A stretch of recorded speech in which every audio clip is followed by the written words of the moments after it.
I'm standing on Mars Hill. This is the very spot where the Apostle Paul first introduced the Athenians to the gospel message.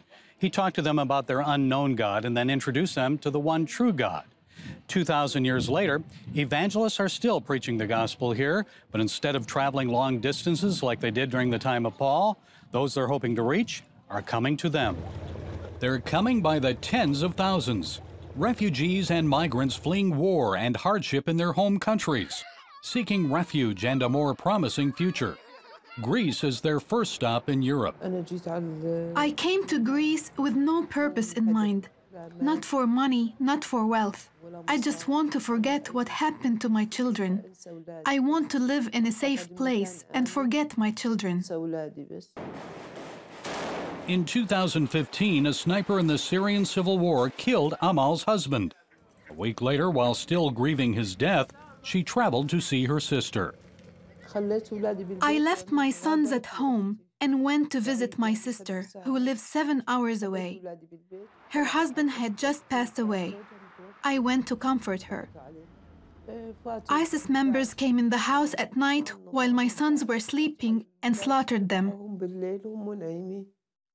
Traumatized, Amal left the hurt and heartache of Syria behind. She made her way to Turkey and then Greece. Alone in a strange land, Amal, which means hope in Arabic, soon lost hope. I have no one to talk to. I feel like my head is going to explode. I cannot sleep if I do not take a sleeping aid. I'm not used to being alone. I'm used to having my sons around me. Around that same time, other refugees found a caring family at the Apostolic Evangelical Church of Thessaloniki.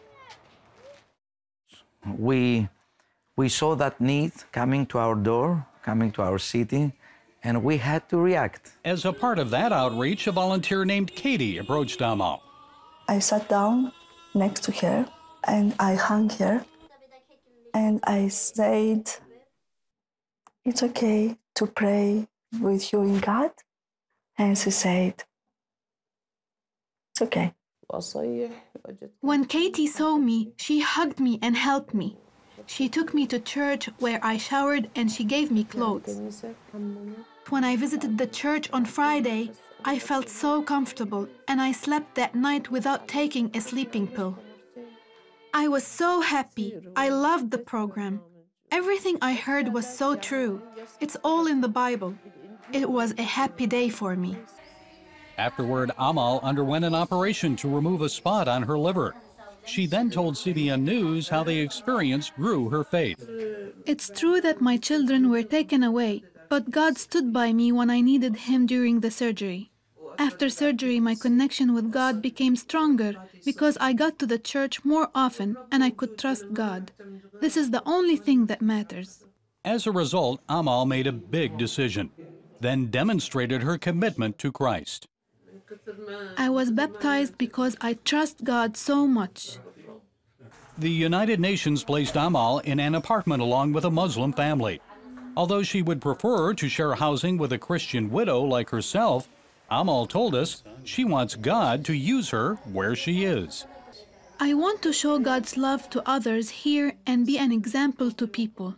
I'm praying that I'll forget my pain and experience a new, healthy life full of joy. And after visiting regularly with Amal, her new friend Katie is optimistic for the future. Amal means hope, and I think nothing is by chance.